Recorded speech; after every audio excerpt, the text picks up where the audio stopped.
When a rich couple hears something strange coming from the basement, they decide to call the police. During the investigation, they notice that the dog wouldn't stop barking at the barrel in the corner. When the officers saw what was inside, they were shocked, but they didn't expect the strange reaction from the husband, who turned pale upon discovering what it was.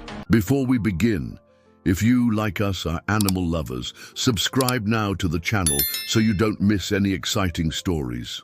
Thank you. Let's get back to our story. The wind howled against the windows of the Montgomery mansion that particularly harsh winter night. The branches of the century-old trees in the garden danced frantically, casting restless shadows through the stained glass windows.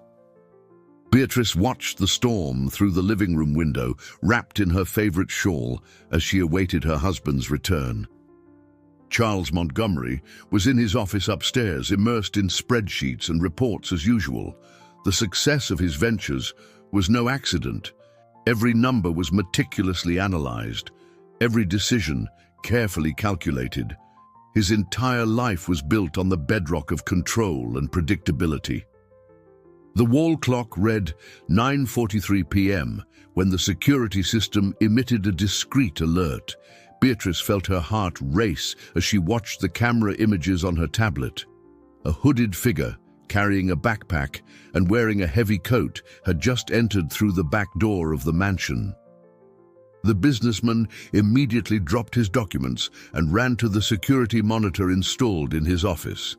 His agile fingers flicked between the different cameras, following the intruder's movement. To his surprise, the stranger seemed to know the way well. He headed without hesitation to the basement of the mansion. "I've already called the police," Beatrice informed him, her hand trembling slightly as she held the phone. Charles nodded, his eyes fixed on the screen. There was something familiar about that figure, something he couldn't quite put his finger on. When the police cars finally arrived, their blue and red lights tinging the walls of the mansion, Charles and Beatrice went downstairs to receive the officers. The team conducted a complete search of the property, focusing especially on the basement. Charles frowned. He didn't remember seeing that barrel before. "Did you check inside?" But as the police officers withdrew and his wife went upstairs to take a sedative before bed, Charles remained in the basement, his eyes fixed on the blue barrel. A growing restlessness took hold of his chest. The way the intruder had moved, the precise knowledge of the house's layout. He approached the barrel, examining it carefully. It was a common model of the kind used for storage, but it was strangely clean for a basement object. His fingers traced the edge of the container, detecting some recent marks. When he finally went upstairs to retire for the night, Charles couldn't sleep. He tossed and turned in bed, his mind replaying the events of the night. The wind continued to howl outside, and now it seemed to carry a premonition, as if that invasion was only the first act of a much larger story that was about to unfold. In the silence of the early morning, as the storm gradually lost its force, no one in the Montgomery mansion could hear the soft sobs that occasionally echoed from the depths of the basement, muffled by the thick lid of the blue barrel. The following morning dawned with a deceptive quiet. Maria, the housekeeper who had served the Montgomery family for over 2 decades, began her routine as she always did. She went down to the kitchen before the sun even rose, prepared the elaborate breakfast that Beatrice so enjoyed, and organized the mail that had arrived the day before. As she was putting away some groceries in the pantry near the basement, something caught her attention. A muffled sound, almost imperceptible, like a whisper or a soft sniffle. Initially, she attributed the noise to the old pipes in the mansion, which often creaked and groaned, but there was something different about that sound, something strangely human. Maria hesitated, her hand gripping the crucifix she always wore around her neck. In her many years of service, she had learned to trust her instincts. and at that moment her instincts screamed that something wasn't right. "Mrs. Beatrice," Maria called, her voice trembling slightly, "I think you'd better come here." The two women exchanged apprehensive glances. The invasion of the previous night was still vivid in their memories. Beatrice immediately picked up her phone and called the police again. Under the command of his handler, Max began to sniff the basement methodically. It didn't take long for the animal to focus on the familiar blue barrel, barking insistently and scratching its surface. Maria's muffled scream echoed through the basement. There, huddled under a thin blanket and trembling slightly, was a girl. She couldn't have been more than 5 years old. Her large brown eyes, though frightened, displayed a curious mixture of fear and hope. "Hello, little one," said the female officer, accompanying the team gently, kneeling near the barrel. "What's your name?" Charles, who had been urgently called from his downtown office, arrived at this moment. Upon seeing the scene, the girl in the barrel, the police officers, his wife in a state of shock, something in his face changed. A shadow of recognition, perhaps. But it was so quick that no one noticed. While the medical team that had been called prepared to transport Julia, Max, the German shepherd, remained close to the barrel, his eyes fixed on the girl. To everyone's surprise, Julia extended her small hand and briefly stroked the dog's head, the first spontaneous gesture she had shown since she was found. What no one knew at that moment was that this simple gesture would mark the beginning of a story that would forever change the lives of the Montgomerys and reveal secrets long buried in the family's past. The girl remained silent, answering only with gestures or monosyllables. Her eyes, however, remained watchful, observing every movement around her with a maturity surprising for her age. The only thing she wouldn't let them take away from her was the thin blanket, now identified as a faded light blue shawl. In the hallway, Charles paced back and forth, his usual business composure giving way to poorly concealed anxiety. Beatrice was sitting in one of the waiting room chairs, her elegant hands nervously twisting a silk scarf. The couple followed the doctor to her office, where a police investigator was already waiting for them. The sterile environment of the office seemed to amplify the tension of the moment. Charles felt his stomach clench. Something in the doctor's expression made him instinctively squeeze Beatrice's hand. "This is impossible," Charles declared, his voice hoarse. "There must be some mistake." Before he could answer, a nurse rushed into the room. "Doctor, the press is in the lobby. Someone leaked the information about the girl found at the Montgomery mansion." "We need to protect the child," Dr. Helen declared, taking control of the situation. "I'll arrange for her transfer to a more private room. As for you..." She looked meaningfully at the Montgomery couple. "I suggest you prepare an official statement. This story will spread quickly." In the hallway, while the medical team organized Julia's transfer, an older nurse observed the girl with curiosity. There was something in the shape of the child's eyes, in the gentle curve of her nose, that seemed strangely familiar to her. Her comment was interrupted by the growing buzz coming from the lobby. The first reporters were already able to get past security, their cameras and microphones in hand, eager to capture what promised to be the scandal of the year. Amid the chaos that was beginning to form, Julia remained sitting on her hospital bed, clutching her blanket. Her eyes were now fixed on a small television in the corner of the room, where a breaking news report began to display a photo of Charles Montgomery next to sensational headlines. The girl touched the screen gently with her small fingers, a gesture so subtle that no one noticed. In her pocket, carefully folded, was an old photograph that held the key to the whole mystery, a key that, for now, remained as silent as its little guardian. The Montgomery mansion, once a symbol of success and stability, had turned into a real media circus. Reporters camped at the entrance, photographers balanced in nearby trees trying to capture some exclusive image. and social media was abuzz with theories and speculations about the scandal of the businessman and his secret daughter. Beatrice had taken refuge at her sister's house, unable to deal with the constant harassment from the press and, above all, with the doubts that were now gnawing at her marriage. She watched on television as her world crumbled on national television. In the living room of the mansion, Charles was sitting in his favorite armchair, an untouched glass of whiskey in his hands. His eyes fixed on a distant point, his mind lost in memories he had long tried to bury. Maria, the housekeeper, was the only person who still maintained some normality in the house, continuing with her daily tasks and occasionally casting worried glances at her employer. "You need to eat something," she insisted, placing a tray with tea and cookies on the side table. "You haven't touched anything since yesterday." "Charles, the police are digging into your past," he informed him bluntly. "They're interviewing former employees, old girlfriends, anyone who might have some information about a possible undocumented relationship."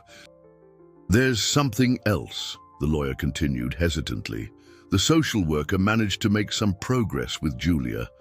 The girl mentioned something about a notebook that was in the backpack the intruder was carrying." The sound of the doorbell interrupted the conversation. Maria hurried to answer it, returning moments later with an intrigued expression. The elderly woman nervously wrung her hands.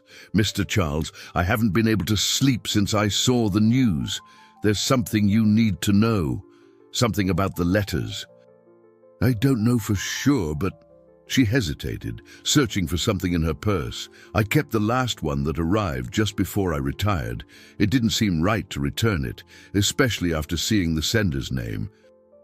The envelope remained untouched on the coffee table, like a time bomb about to explode. Maria, who was watching the scene from the door, noticed the exact moment when her employer's expression changed, as if an old wound, long forgotten, had suddenly reopened. With trembling hands, Charles finally opened the blue envelope. The paper inside was slightly yellowed, folded with a care that contrasted with the apparent urgency of the words written. "I know that this letter will probably have the same fate as all the others, returned unread, but I keep trying because you are the only family I have left. Things haven't been easy since Mom left. I've tried to follow your advice, you know? I've tried to be more responsible, more focused, as you always said I should be. I have some news that might interest you. I'm a father now. Your niece's name is Julia. She has your eyes, you know, that same shade of brown that Mom had. Sometimes, when she smiles, I see our childhood summers reflected in her face." The former secretary lowered her eyes. "You were always very clear about not wanting contact with your brother. But when I saw the news about the girl, I couldn't keep this secret anymore." Two smiling young men.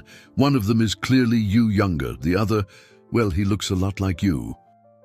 While his driver prepared the car, facing the crowd of reporters who still surrounded the mansion, Charles went up to his office. In a locked drawer, which he hadn't opened for years, was a carved wooden box. Inside, old photographs, newspaper clippings, and a small address book. Maria appeared at the office door. "The car is ready, sir, but there's one more thing you need to know." A lump formed in Charles's throat. That blue blanket. How many times had he seen his younger brother wrap himself in it during stormy nights when Michael would sneak into his room, frightened by the thunder? "She draws very well for her age," commented a nurse, observing the precise strokes in the drawings. "And look how she takes care of that blanket. It seems like it's her lucky charm." At the hospital reception, Charles had just arrived, carrying with him the wooden box and the blue envelope. The pieces of the puzzle were beginning to fit together, forming an image that he should have seen a long time ago. Now it remained to be seen if it wasn't too late to fix the mistakes of the past. The hospital room where Julia was hospitalized had a different atmosphere that afternoon. The girl, who until then had maintained a reserved posture, showed the first truly emotional reaction since she had been found. Her eyes widened as she saw Charles enter the room, and her small hands squeezed the blue blanket even tighter. The businessman stopped in his tracks, stunned. It was the first time the girl had spoken his name, and the way she called him Uncle confirmed his growing suspicions. "Do you know my dad?" she asked suddenly, her voice small but clear. "He's sick," Julia continued, tears beginning to form in her eyes. "He was coughing a lot. He said I needed to stay safe while he got better." "Mr. Montgomery," the social worker intervened, "we need to find your brother immediately. From what Julia told us, they were living in precarious conditions. If he's sick..." While the adults mobilized, Julia continued sitting on her bed, now more relaxed in her uncle's presence. Her fingers played with the hem of the blue blanket as she watched the photograph Charles had brought. Charles felt his heart tighten. His mother had passed away years ago, without seeing the reconciliation of the children she so desired. Now, through his granddaughter's eyes, she seemed to be there again, reminding him of the unfulfilled promises and the bonds that should never have been broken. Time seemed to freeze for a moment. Charles looked at his niece, seeing in her all the courage and resilience that he had always secretly admired in his younger brother.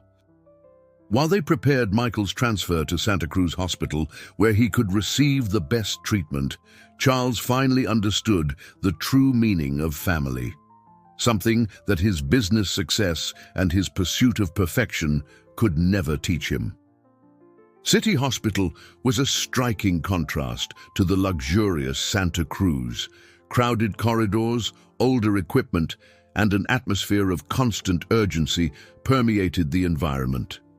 Charles, who had always frequented only the best private institutions, felt out of place as he followed the nurse to the pulmonology ward. Julia walked beside him, holding his hand with a confidence that surprised him. The blue blanket was carefully folded in her arms, as if she planned to share it with her father as soon as she found him.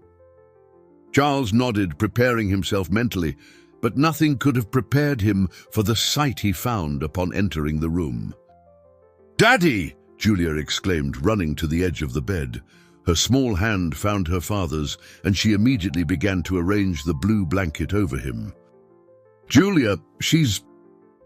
A coughing fit prevented Michael from responding, but his eyes, so similar to his daughter's, conveyed a mixture of gratitude and apprehension.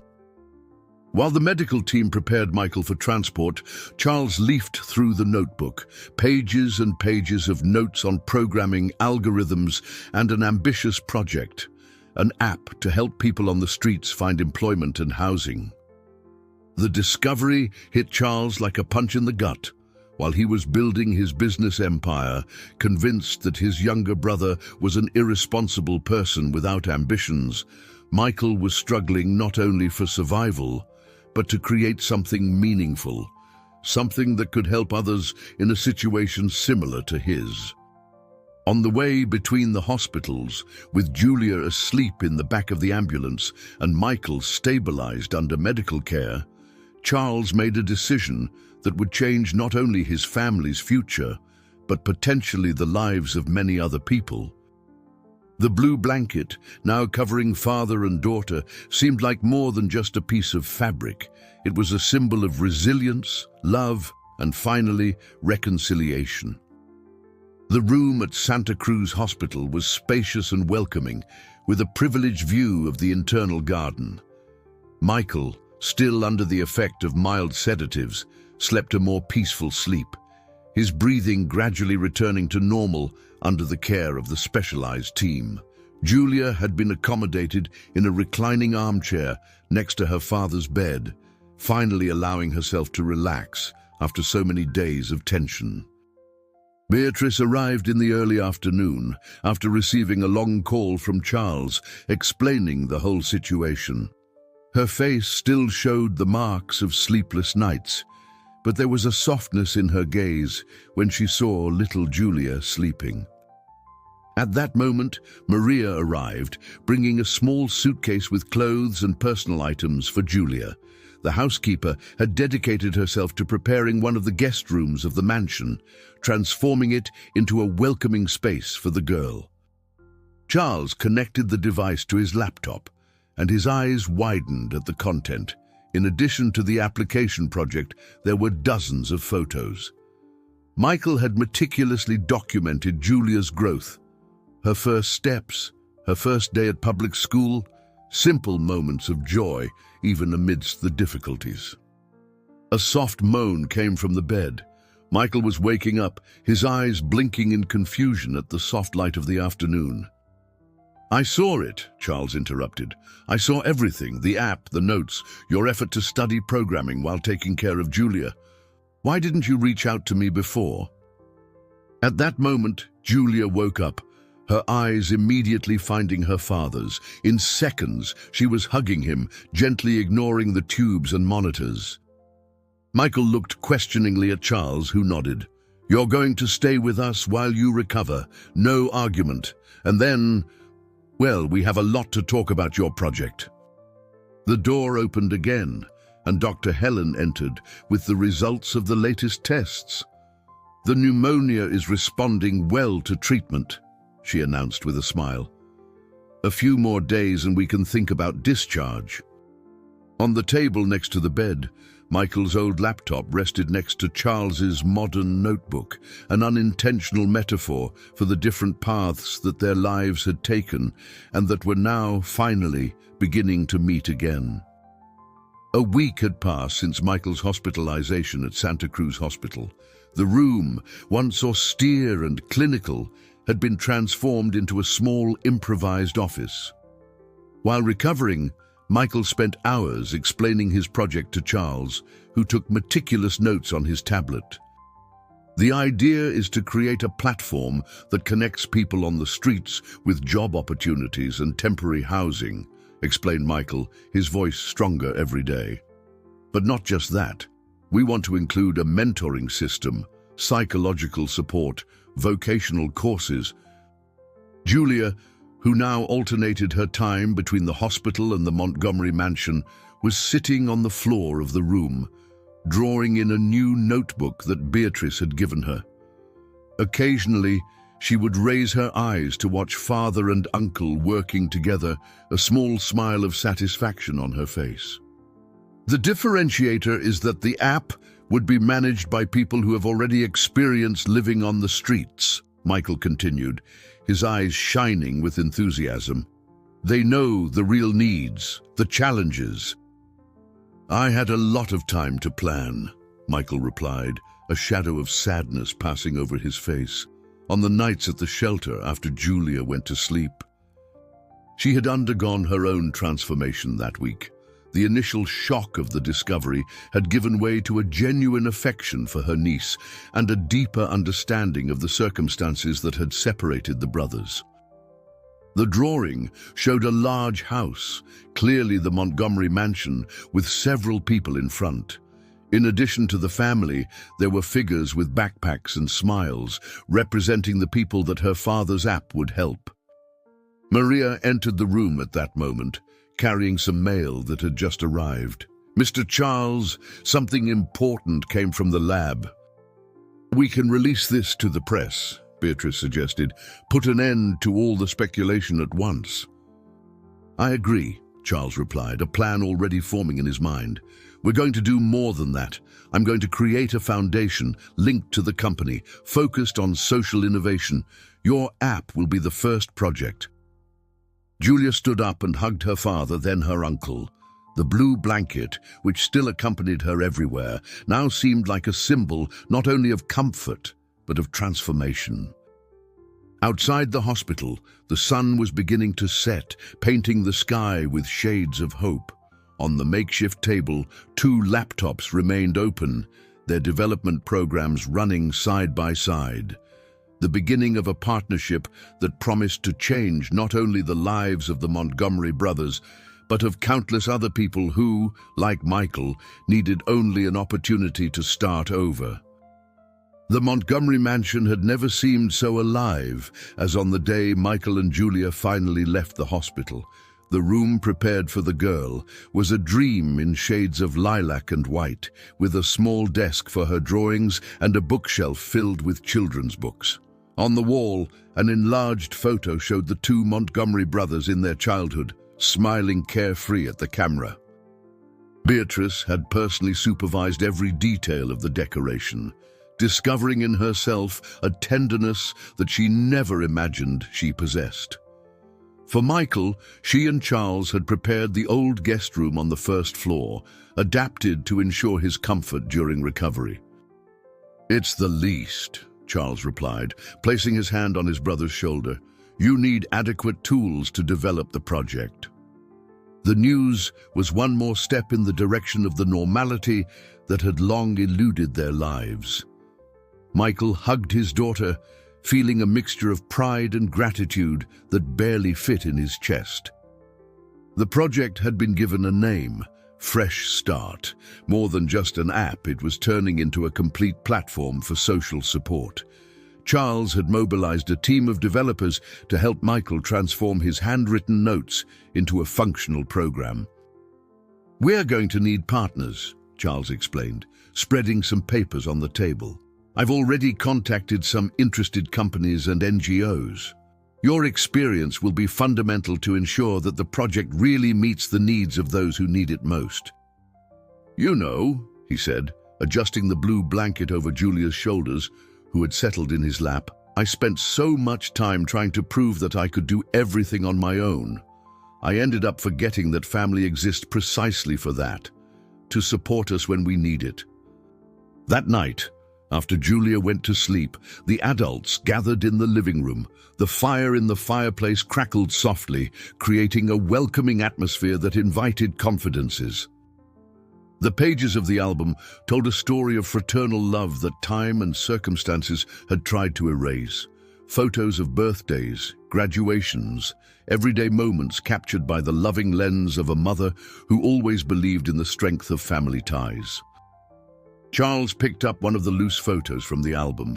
He and Michael building a treehouse supervised by their father. "Remember how determined we were? It took us weeks, but we managed to finish that house." The silence that followed was comfortable, full of promises and possibilities. Outside, the city slept under a starry sky, oblivious to the small revolution that was beginning to take shape inside the Montgomery mansion. Julia's first day at her new school dawned sunny, as if the weather itself wanted to celebrate that special moment. Dressed in her impeccable uniform and carrying a new backpack, a gift from Aunt Bee, the girl radiated happiness. The blue blanket, now lovingly stored in her bed, had been replaced by a small scarf of the same color, delicately attached to her wrist.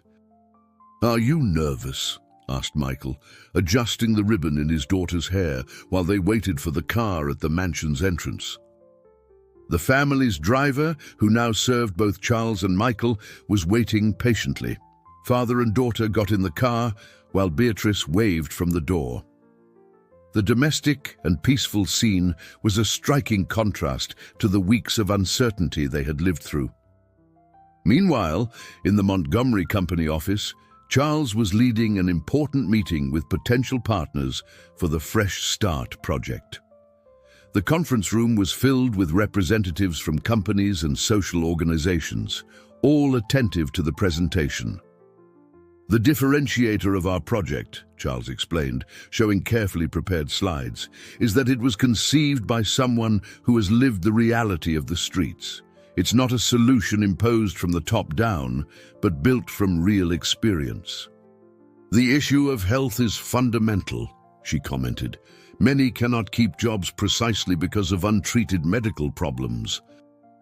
The mention of Michael caused a buzz in the room. The story of the Montgomery brothers had become known, but in a different way than the press initially speculated. Now it was seen as an example of reconciliation and social transformation. "Dad, the teacher loved my drawings," Julia exclaimed, showing a paper full of colors. "She said I can help make the posters for the science fair." "He retired from police service," Charles explained, observing his niece's joy at reuniting with the dog. I thought maybe we could give him a new home too. Maria, who was watching the scene from the porch, discreetly wiped away a tear. The mansion, which for so long had been just a big and silent house, now overflowed with life and joy. We got 10 partnerships today, Charles announced. The project is going to start much stronger than we imagined. 6 months passed like a breath. Autumn painted the trees in the Montgomery Mansion's garden with golden hues, announcing another change of season. In the library, transformed into a temporary office, Michael put the finishing touches on the presentation of the Fresh Start project, which would be officially launched that night.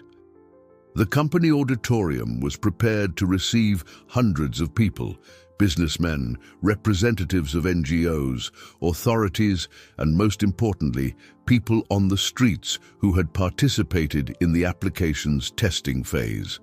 The story of the Montgomery brothers had captured the public's imagination, and the press was eagerly awaiting the event. "Are you nervous?" asked Beatrice, helping Michael adjust his new tie. Her brother-in-law had recovered not only his health, but also his self-esteem. The well-cut suit and modern glasses combined with his more confident posture. Upstairs, Julia was preparing for her own special participation in the ceremony.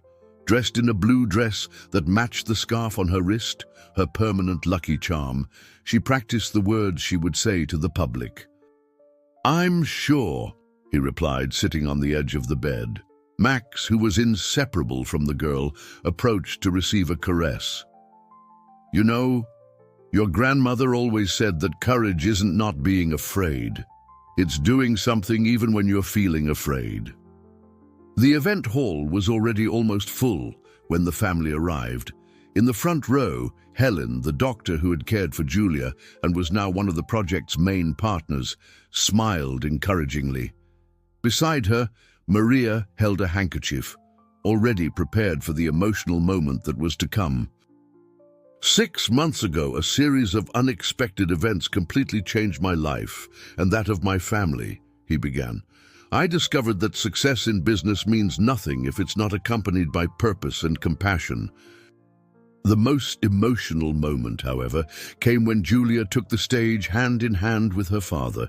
Her small speech, simple and honest, touched everyone present. There wasn't a dry eye in the auditorium when the presentation ended. The Fresh Start app was officially launched with a simultaneous tap on the screens of father and daughter, symbolizing the union that had made it all possible. While the guests headed to the cocktail reception, Charles watched his brother being surrounded by journalists and potential partners.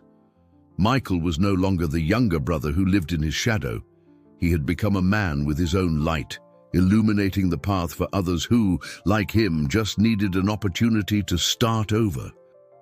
The first rays of spring sun illuminated Michael's new office in the Montgomery Company building. 3 months had passed since the launch of Fresh Start, and the results exceeded all expectations. On the screen of his computer, the numbers didn't lie. More than 1,000 people had already found jobs through the platform, and hundreds of others were in the process of professional training. Another partnership confirmed, Charles announced, entering the room with a smile. The Silver Hotel chain is going to offer training in hospitality and guarantee vacancies for our users. "You know what impresses me the most," commented Michael, turning in his chair to face his brother. "It's the stories. Each person who gets a job, a home, shares their experience on the app. It's creating a true support network." "Uncle Charles," she called, running into the office, "I created my first code today. The teacher said it was perfect." "Helen called earlier," commented Beatrice, leaning against the door. "The mobile health clinic that we implemented through the app has already served more than 200 people this month." "And it doesn't stop there," Charles continued, taking a folder from his briefcase. "Remember that idea of expanding the project to other cities? I've just received 3 proposals from interested city halls." Michael smiled, turning to the family. Well, you know I've been working on a new feature for the app. It's a special module for families with children in a street situation. It will offer not only shelter, but also places in schools, school supplies, uniforms. At that moment, Maria entered the office bringing a surprise, the chocolate cake that had been the brothers' favorite in childhood. Max, who was sleeping in his corner of the office, raised his head at the smell of chocolate. The dog, now officially retired from police service, had become the project's unofficial mascot, always present on visits to shelters and community events. "You know," he said, wiping a small chocolate stain from Julia's face, "sometimes I think that everything that happened, even the difficult moments, brought us exactly where we should be." A year had passed since that winter night, when a little girl was found in a blue barrel. The Montgomery mansion, once silent and formal, now overflowed with life and laughter. In the backyard, a new treehouse was rising, built with the same care and dedication that the Montgomery brothers had dedicated to their childhood version so many years ago. "More to the left, Uncle Charles," Julia instructed, supervising the installation of a small window. The girl, now 6 years old, had inherited her uncle's perfectionism and her father's creativity. Michael, sitting in a garden chair nearby, worked on his laptop while watching the scene. The Fresh Start project had expanded to 5 cities, and the success stories multiplied daily. More importantly, other companies were beginning to replicate the model, creating a true support network for people in a situation of vulnerability. "Look who arrived for lunch," Beatrice announced from the porch. Helen, the doctor who had become a close friend of the family, climbed the garden path, accompanied by a special surprise, a group of children from the new community center they had helped found. "We brought some news," said Helen, raising a golden plaque. "The Fresh Start project has just won the National Social Innovation Award."